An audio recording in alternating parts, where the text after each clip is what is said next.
কিবা বুকুটো ধপ ধপ কৰিছে। এই হাগাও নাই, মই হাগিলো।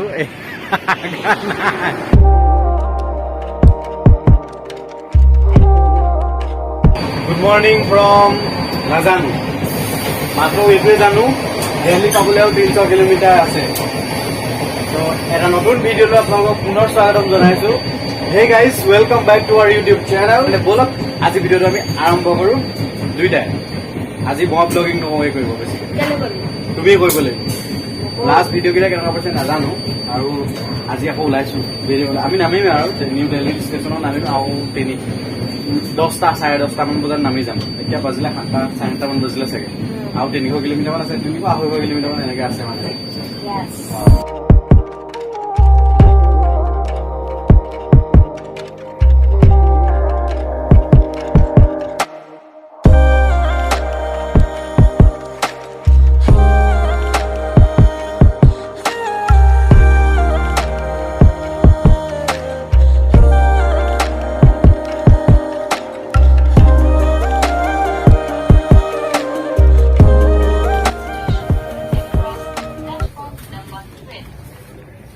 ফাইনেলি গাইজ আমি আহি পাইছোঁ ইয়াৰ নিউ দিল্লী।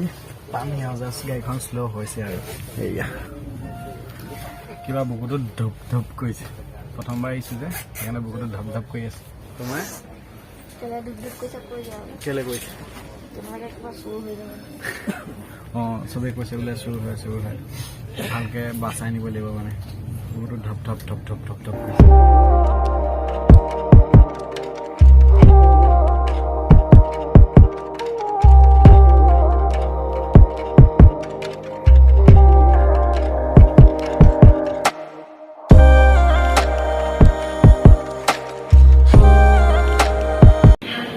গৰম ইয়াত, তাতো ইমান ফিল হোৱা নাছিলে ট্ৰেইনৰ ভিতৰত, কিন্তু ইয়াত মানে বহুত বেছি গৰমেই হৈ আছে।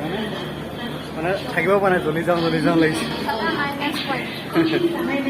প্ৰথমবাৰ আমি লাইফত দিল্লীৰ ৰাস্তাত অটত গৈছোঁ, টেম্পুত গৈছোঁ। মানে আমি আইচিউলৈ এতিয়া গৈ আছোঁ। 150 টকা ল'ব, মানে ষ্টেচনৰ পৰা আইচিউলৈকে যাওঁতে 150 টকা ল'ব।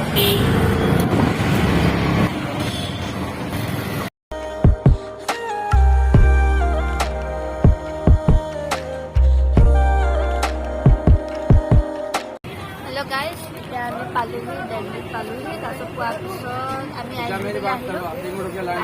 এতিয়া আমি বাছত উঠি পিনি ডাইৰেক্ট যাম আমি দেহৰাদুন। মানে ইয়াতো বহুত গৰমে, আমি যাম এক্সিডেণ্ট গৈছিলোঁ, তাত ঠাণ্ডা আছিলে। ডাইৰেক্ট আজি গৰম পালোঁ। আমি একচুৱেলি ইটোত উঠিব লাগিছিলে, খালি সেইটোত নাপালোঁ কাৰণে আমি এতিয়া বাছত উঠিবলগীয়া পৰিলে।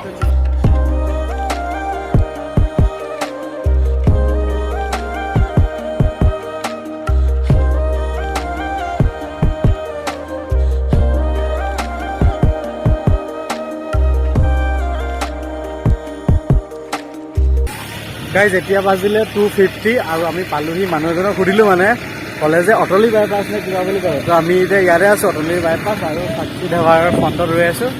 ইয়াত মানে বাছত আহিছোঁ যে ইয়াতে ৰখালে ডাইৰেক্ট গৈ পেলাই তাৰপিছত দেহৰাদুনত ৰখাব।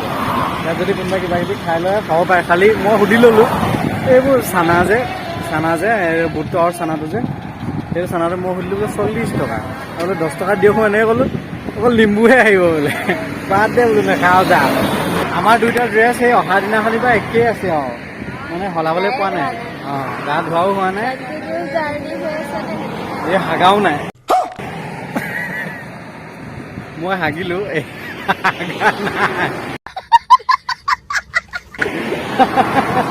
মানে এই ঘিন কৰে সেইটো নাই হগা, ৰখাই থৈ দিছে। অটলি বাইপাছত আহি পেলানি এতিয়া খাই আছোঁ তিয়ঁহ খাইছোঁ। গৰমৰ কাৰণে ভাল বস্তু। গৰমত উপায়ো নাই। হ'ব।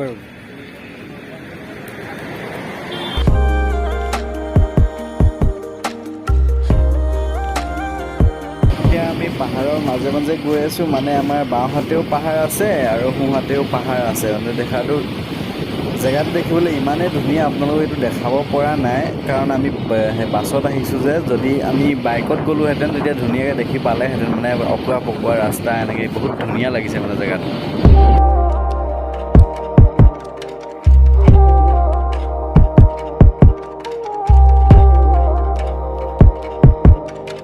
এইখন হৈছে হিলৰ নদী ইয়াত অকল মানে আপোনাৰ বালি চালি নাথাকে অকল মানে হিলহে আছে হিলেই হিল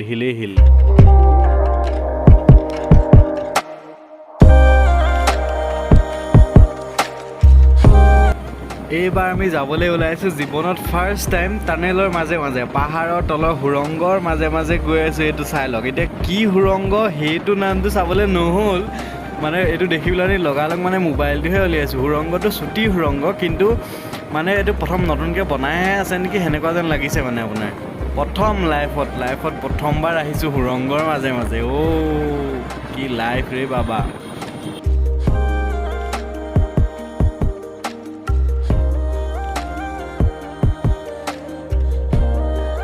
ফাইনেলি গাইজ আমি আহি পালো মানে আমাৰ টাইম হৈ গ'ল বহুত মানে আমি পালোহি এতিয়া হৈছে 8:41 হ'ল আমি আহি পাইছিলোঁ 7:30মান বজাতে পালোহি কিন্তু কথাটো হ'ল যে আমি বুকিং কৰিলোঁ মানে অনলাইনত বুকিং কৰিছিলোঁ হোটেল তো সেইটো কাৰণে অকণমান দেৰি হৈ গ'ল তো আপোনালোকক কাইলৈ দেখাম হোটেল ৰুমকেইটা খালি আজি এতিয়া আহি পাইছোঁহে ফ্ৰেছ হৈ ল'লোঁ তাই ফ্ৰেছ হৈ আছে আৰু কথাটো হ'ল যে এতিয়া বাহিৰত গৈ অলপ খাই আহোঁগৈ এই ইহঁতে বহুত দেৰি কৰে তলত দাদা এজন ৰৈ আছে তাই ওলাওঁতে ইমান দেৰি কৰিছে নহয় কোনে থৈছে গা ধুবলৈ মই প্ৰথম সোমাম বুলি ক'লো গবলৈ আছে বুলি কয় গা আহি প্ৰথমে ওলাই গৈছিলো গা ধুল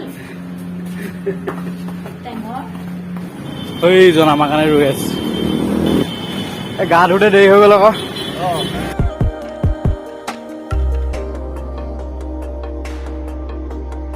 তো গাইজ আমি ভাত পানী খাই ল'লোঁ মানে একদম ভিডিঅ' কৰিবলৈ মোৰ ধৈৰ্যই নহ'ল আৰু মানে দিনটো খোৱা নাছিলোঁ যে সেইটো কাৰণে খাই দিলোঁ দাদা আছিলে এই আছিলে আমাৰ আৰু ইয়াৰ দাদা হয় আৰু আমি তিনিটাই খাই ল'লোঁ মানে আমি একেলগে আহিছোঁ মানে একেখন ঠাইৰ পৰাই আহিছোঁ খালি কথাটো হ'ল যে দাদা আগতে আহিলে এদিন তো আমি পিছত পালোহি এতিয়া দাদাকো অকণমান আগুৱাই দিলোঁ আৰু আমিও এতিয়া ৰুমলৈ গৈ আছোঁ আপোনালোকক গৈ লগ পাম একদম হোটেল ৰুমত ফাইনেলি গাইজ আমি আহি ৰুম পালোহি কথাটো হ'ল যে দাদাজনক আজি প্ৰথম লগ পাইছোঁ আমাৰ সেইপিনৰ পৰা আহিছে সেইটো কাৰণে লাজ লাগে মানে কেমেৰাটো মুখৰ আগতে উলিয়াই দিলেতো কথা পাতিবলৈ অকণমান লাজ লাগে কাৰণে সেইকাৰণে ভিডিঅ' চিডিঅ' নকৰিলোঁ আৰু কথাটো হ'ল যে আমি এতিয়া ৰুম আহি পালোহি এতিয়া বহুত ভাগৰ লাগিছে কাৰণ দিনটো ভাত খাই অহা নাছিলোঁ এই তাতে ট্ৰেইনতে ব্ৰেকফাষ্ট কৰিছিলোঁ তাৰপিছত গোটেই দিনটো মানে লঘোণে থাকিবলগীয়া হ'ল আৰু তাৰপৰা দিল্লীৰ পৰা ইয়ালৈ আহোঁতে মানে 7 ঘণ্টামান লাগিছে মানে 12:30মান বজাৰ পৰা 7টামান বজালৈকে মানে আহিয়ে আছোঁ আমি সেই তেতিয়াও মানে ভিডিঅ' কৰিবলৈ আমাৰ হেৰি নাইকিয়া হৈ থাকিলে এনাৰ্জি নাইকিয়া হৈ থাকিলে তো সেইটো কাৰণে ভিডিঅ' ইমান ভালকৈ কৰিব নোৱাৰিলোঁ আৰু কথাটো হ'ল যে এতিয়াও আৰাম কৰিব লাগে টোপনিও ধৰি আহিছে তো কথাটো হ'ল যে আজি ভিডিঅ'টো আৰু বেছি দীঘল নকৰোঁ যদি ভিডিঅ'টো চাই ভাল পালে তেনে লাইক কৰি দিব কমেণ্ট কৰি দিব আৰু য়েছ তেন্তে আজি ইমানতে সামৰণি মাৰিছোঁ আকৌ এটা নতুন ভিডিঅ'ত লগ পাম বাই বাই আৰু আপুনি ছাবস্ক্ৰাইব কৰিব দেই কিন্তু একদম কৰিবই আৰু ভাল লাগিলেও কৰিব আৰু বেয়া লাগিলে তেতিয়াও কৰিব বাই বাই